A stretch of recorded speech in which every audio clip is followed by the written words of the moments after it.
こちらのアクセルドライバーをね、開封していっております。これね、当時ね、小学校ぐらいの時に発売したんですけど、ビームだったんで、買ってもらえなかったので、こうして大人になって再販してもらえるの、ほんと嬉しいですね。じゃあ、開けていきます。はい、やると、こんな感じですね。バイクみたいに、こう、ブンブンっていきますね。ブンブンって。で、ここが、クラッチですね。はい、バイク乗ったことないかわかんないけど。はい、これ、ブンブンブンブン。回します。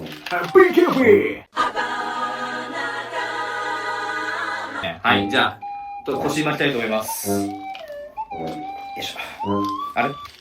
あれんおかしいな。